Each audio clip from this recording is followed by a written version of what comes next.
안녕하세요. 매일 새로운 사연을 전하는 읽어주는 사연 라디오입니다. 구독과 좋아요, 많은 공유 부탁드립니다. 오늘의 사연 시작하겠습니다. 안녕하세요.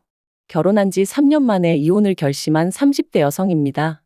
사람마다 외모도 성격도 전부 제 각각이라지만 그래도 저는 제 자신이 유별나다고 생각해 본 적은 없어요.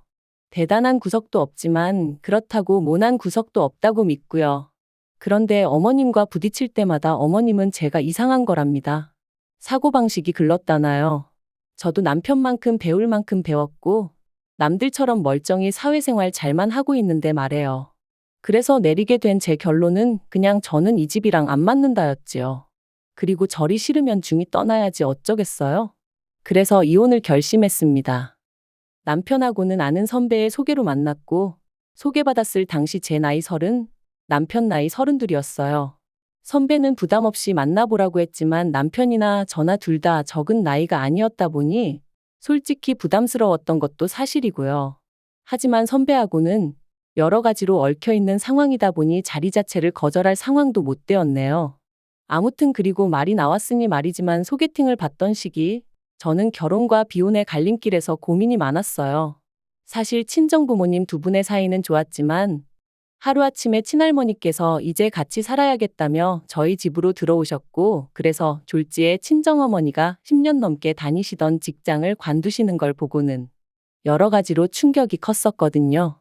게다가 이후로도 친정어머니께선 친할머니 때문에 때로는 고모나 작은아버지의 부탁 때문에 많은 걸 이해하시고 포기하셔야 했는데 아무래도 그런 어머니를 보고 자라서 그런지 언젠가부터는 결혼하면 여자만 손해란 생각이 강해져 가더라고요.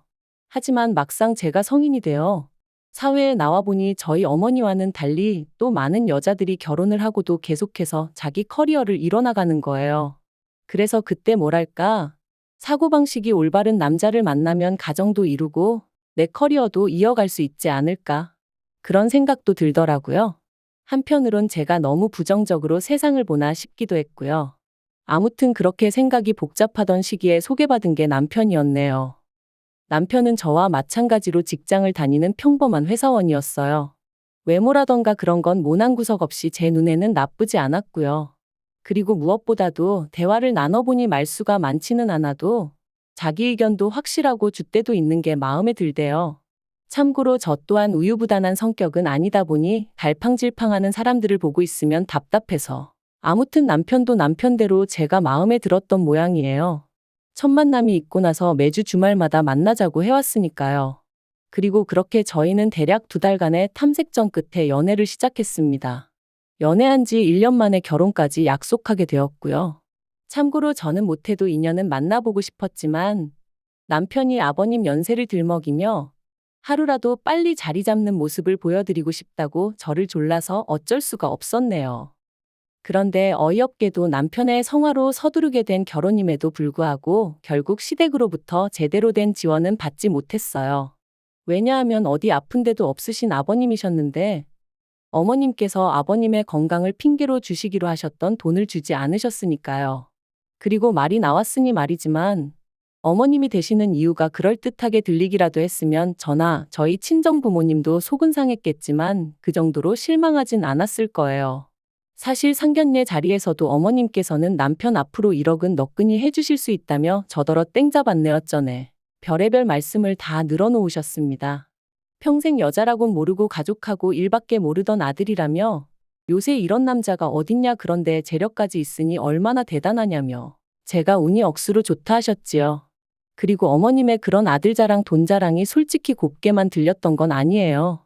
시쳇말로 눈꼴 시리고 안 입고 왔죠. 제 눈에 안경이라 해서 남편과 결혼을 마음먹은 건 사실이지만 그래도 어머님이 나서서 계속 호들갑을 떠시니 어찌나 볼썽사납던지.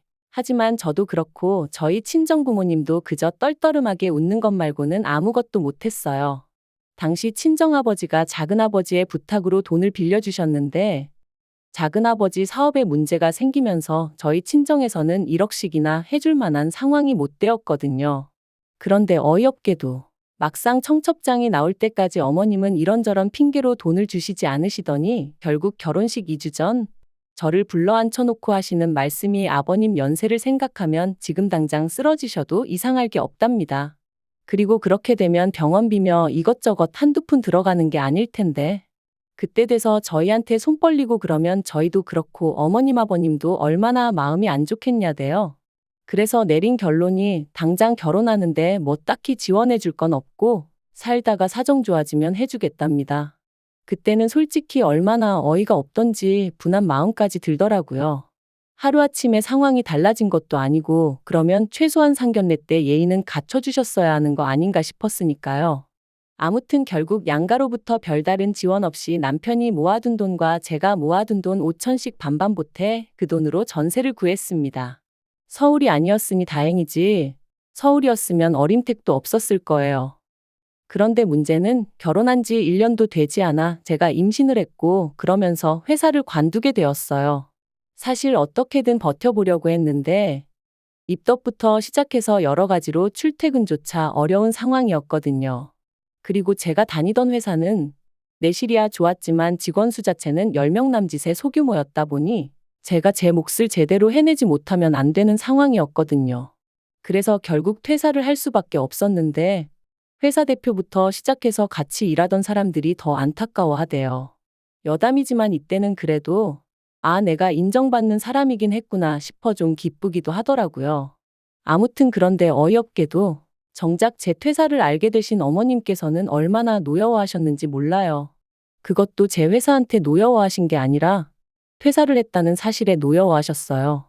말씀하시길 제 조건이랄 게 마음에 드는 게 없었지만 그래도 제가 제 밥벌이는 하겠구나 싶어서 허락한 결혼이었다 하시며 그런데 이제 와서 임신했다고 유세 부리냐 어떻게 남편 고생할 건 하나 생각도 안 하고 그거 좀 힘들다고 홀랑 회사를 때려치냐. 너는 그럼 앞으로 내 아들한테 기생해서 살겠다는 거냐. 이거 사기 결혼이다 하시는데 그때 어머님이 하신 말씀은 제가 죽을 때까지도 토시 하나 잊지 못할 것 같아요. 그래도 시간은 흘렀고 저는 눈에 넣어도 아프지 않을 딸아이를 낳았습니다. 솔직히 임신 사실을 확인했을 때부터 어머님은 당연히 제가 아들을 낳을 거라 믿으시는 눈치였지만 저는 아들이고 딸이고 전혀 신경 쓰지 않았어요. 그저 건강한 아이였으면 좋겠다는 거 그리고 굳이 보태자면 남편이 아닌 제 눈을 닮았으면 좋겠다는 정도였지요. 그런데 제가 딸을 낳고 나니 어머님이 임신 내내 주시겠다 하시던 조리원비도 못 준다셨습니다.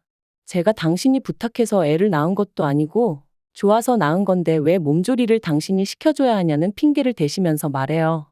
하지만 계획보다 일찍 아이를 갖게 된 것도 남편이 아버님 돌아가시기 전에 손주 한번 안겨드리고 싶다 해서 가진 거였거든요. 어머님도 거의 똑같은 말씀을 하셨었고요. 그래서 이때부터는 어머님이 뭘 하시건 간에 말 그대로 콩으로 매주를 쓴다고 해도 믿지 않겠다 다짐을 했죠. 그런데 이런 상황을 알게 된 친정부모님께서 어이없다 하시더니 제 계좌로 500만 원을 보내주셨습니다. 이 돈으로 산후조리원에 가라시면서 말해요. 놀란 제가 이 큰 돈이 어디서 나셨냐 하니까 친정어머니 말씀이 친정아버지가 저 시집 갈 때 뭐 하나 못 해준 게 늘 마음에 걸린다며 옆 동네 아파트의 경비로 취직을 하셨다대요. 임신한 제가 걱정하느라 스트레스 받으면 어쩌냐며 저한테는 절대로 말하지 말라셨다면서요. 그 이야기를 듣는데 말 그대로 눈물이 쏟아졌어요. 돌이켜 생각해보면 남편하고 죽고 못 살 만큼 사랑한 것도 아닌데 이런 대접받고 살자고 친정부모님 가슴에 상처내가며 결혼을 했나 싶어가지고요. 하지만 지난날 후회한다고 뭐가 달라지는 것도 아니고 그냥 그렇게 한 10분을 꺽꺽 울어대며 전화기만 붙들고 있었던 것 같아요. 그런데 황당한 건 친정부모님한테 500을 받았다는 사실을 알고서는 남편이 했던 말이었습니다. 그렇지 않아도 자기도 너무 속상해서 산후조리원비로 어머님하고 크게 다퉜다며 어머님도 미안해하고 계신다더니 한다는 말이 어머님한테 한 번 기회를 드린다 생각하고 산후조리를 어머님한테 해달라고 하면 어떻겠냐대요. 그래서 제가 제정신이냐니까 산후조리를 꼭 집 아닌 다른 장소에 가서 해야 할 필요는 없지 않냐는 거예요. 그리고 덧붙이기를 대신 어머님한테는 산후조리를 도와주시는 거에 대한 감사한 마음으로 200만 원 정도만 드리면 서로 묵은 감정도 풀고 여러모로 좋지 않겠냐는데 아무리 애 아빠라지만 뭐 이런 인간이 다 있나 싶었죠. 그래서 말 그대로 남편한테 네가 사람이냐 그러고는 욕을 퍼부었어요. 산후조리원 일로 남편이고 시댁이고 정이 있는 대로 떨어졌고 이후로 남편과는 애 때문에 산다는 마음으로 살았습니다. 어머님은 저에게 사과 비슷한 말 한마디조차 하신 적도 없으셨고 저를 볼 때마다 애 키우는 게 유세냐 남들은 돈도 벌고 애도 키우고 다 하더라. 그리고 그럴 때면 저도 언젠가부터 그럼 어머님이 애 봐주실 거냐 따지고 들고 솔직히 봐주신다고 해도 맡길 생각도 없었지만 봐줄 생각도 없으신 분이 애도 키우고 돈도 벌어오라 타박을 하시니 저도 못할 말이 없더라고요. 그리고 이런 대화가 오갈 때마다 남편은 제 편을 들어주지 않았어요. 저더러 너도 이제 엄마니까 어머님 마음을 좀 이해해드릴 수는 없냐 그런 식이었죠. 어머님 입장에선 졸지에 외벌이를 하게 된 아들이 얼마나 안쓰러우면 그러시겠냐면서요. 저는 남편이란 사람 하나만 믿고 결혼한 건데 그리고 제가 일을 안 하고 싶어서 안 하고 있던 것도 아닌데 남편이 계속해서 어머님을 이해하라고만 하니 얼마나 섭섭했는지 모릅니다. 그런데 사람이 죽으란 법은 없다고 그 무렵 생각지도 못한 연락을 한 통 받았어요. 그건 바로 전에 일하던 회사 대표로부터 온 전화였죠. 저더러 어떻게 지내는지 묻더니 혹시 이직했냐대요. 저는 씁쓸히 웃으며 아이 때문에 아직은 어디 다닐 형편이 못 된다 했습니다. 그랬더니 그러면 아이 문제만 해결되면 복직할 수 있는 건지 묻더라고요. 대표가 말하길 회사가 다른 회사에 흡수합병이 되었고 그로 인해 사내 어린이집도 이용할 수 있게 되었답니다. 그리고는 늘 성실하고 열심히 일하던 제가 하루아침에 임신 때문에 관둔 게 늘 마음에 걸렸다는 거예요. 그래서 사내 어린이집 얘기가 나오자마자 저한테 연락해봐야겠다는 생각뿐이었다면서 참고로 대표 또한 애엄마였기에 제 마음을 헤아려 준 게 아닌가 싶어요. 아무튼 그렇게 저는 전 직장으로 하지만 훨씬 더 좋은 연봉과 복지를 보장받고 복직하게 되었습니다. 그리고 그때부턴 매번 네가 빈대냐 내 아들한테 빨대 꽂았냐 어쩌냐 하며 막말을 퍼부으시던 어머님도 더는 아무 말도 못하시대요. 남편도 중간에서 제대로 제 편 한번 들어준 적이 없다 보니 말을 아끼는 듯 했고요. 저는 내친 김에 남편에게 살림과 아이에게 들어가는 생활비를 제외하곤 전부 다 각자 관리하자 선포했어요. 누군가는 저더러 남편이 외벌이할 때는 남편한테 생활비 탔어 놓고 너가 돈 벌자마자 태도를 바꾸는 게 말이 되냐 할 수도 있지만 한 번도 생활비 넉넉하게 탔어 본 적 없고 남편한테 돈 타서 쓰는 동안 제대로 된 옷 한 벌 사 입어 본 적 없습니다. 대부분이 식비와 아이 육아에 들어갔기에 저는 떳떳했고 그래서 각출해서 관리하잔 소리도 할 수 있었던 거예요. 그리고 그렇게 생활을 이어간 지 2년째 되던 해 친정어머니의 환갑이셨습니다. 애시당초 남편에게 별 기대도 없었기에 같이 뭘 해야겠다는 계획도 세우지 않았어요. 아니나 다를까 남편도 저한테 장모님 생신인데 뭐 할 거냐 그런 건 묻지도 않았고요.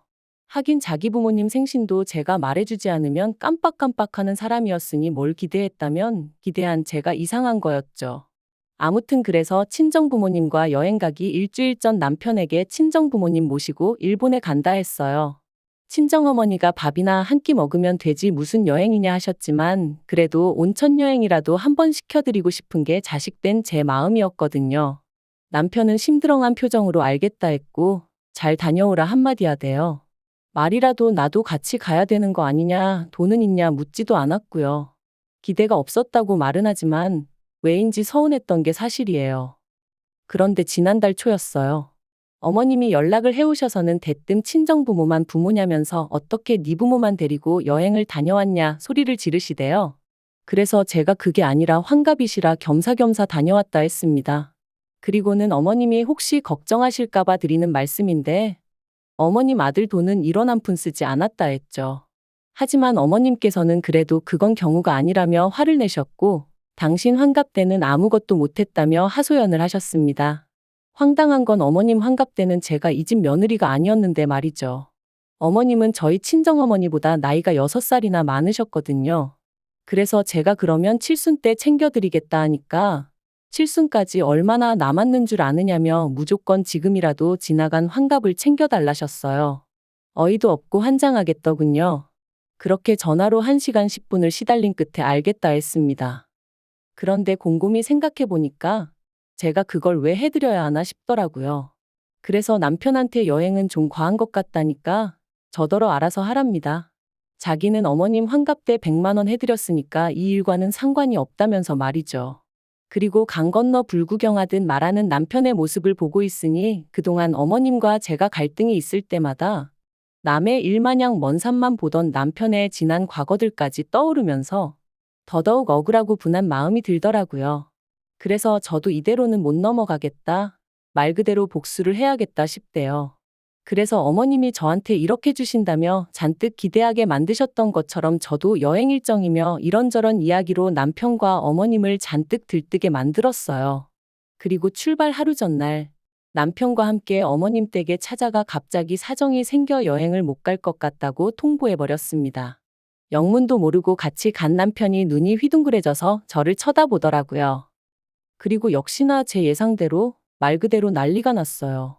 제가 당신을 가지고 놀았다면서 세상에 이런 법이 어딨냐 하시더니 약속을 했으면 지켜야지 사람을 뭘로 보고 이런 짓을 하냐면서요. 그래서 저도 지지 않고 저는 어머님 사정을 다 이해해드렸는데 어머님은 왜 저를 이해 못 해주시냐 서운하다 받아쳤습니다. 어머님이 저한테 하셨던 말씀처럼 제가 무슨 빚을 진 것도 아니고 마음 같아선 해드리고 싶었지만 안 되는 걸 어떡하겠냐고요. 그랬더니 어머님도 더는 아무 말씀을 못 하시긴 하대요. 하지만 이 일로 남편 입에서 이혼 소리까지 나올 줄은 솔직히 꿈에도 생각을 못 했습니다. 남편은 그저 저더러 너무하다며 어머님이 결혼할 때 돈 안 해주신 걸로 제가 이렇게 앙심을 품고 있을 줄은 몰랐다는 거예요. 그래서 돈이야 우리 친정에서도 안 해주셨는데 내가 무슨 앙심을 품고 있었겠냐 했습니다. 하지만 이후로 어머님이 돈 가지고 나를 얼마나 서운하게 하셨는지 당신은 알지 않냐고. 그때 맺힌 게 지금 이렇게 터져나온 것뿐이라 했죠. 하지만 남편은 저를 이해하려 노력하기보다는 그래도 어머님이 얼마나 상처를 받으셨겠냐며 제가 심했답니다. 그리고 그런 남편과 저도 더는 대화하고 싶지 않아 마음대로 생각하라 했는데 남편이 친정부모님과 여행하면서 든 돈이 얼마냐며 그 돈하고 똑같은 액수로 어머님한테 드리래요. 제 잘못에 대한 용서를 구하면서 말이죠. 그리고 그 말을 들으니 앞으로 살면서 이보다 더한 일들도 많을 텐데 그럴 때마다 남편은 제 편이 아니겠구나 싶은 생각이 들면서 이혼하자는 남편을 더 이상 붙잡고 싶지 않아졌습니다. 솔직히 붙잡은 것도 제가 남편이 너무 좋아서 그런 것보단 애 아빠니까 그런 거였고요. 결국 남편과 저는 협의 이혼 중이고 앞으로 한 달 정도면 저희는 완전히 남남이 됩니다. 앞으로 혼자 아이를 키우며 살 생각을 하면 솔직히 눈앞이 깜깜하기도 하지만 그래도 정서적으로나 경제적으로나 뭐 하나 의지하기 힘든 사람과 부대끼며 사는 것보단 혼자가 낫겠다는 확신이 있거든요. 그리고 엄밀히 말하면 저를 아껴주는 부모님과 직장 동료들 친구들이 있으니 저는 혼자가 아니죠. 잘 살 수 있을 거라 믿어요. 긴 이야기 들어주셔서 감사합니다. 오늘의 사연은 여기까지입니다. 구독과 좋아요, 알람 설정해주시면 앞으로 더 좋은 사연으로 찾아오겠습니다. 감사합니다.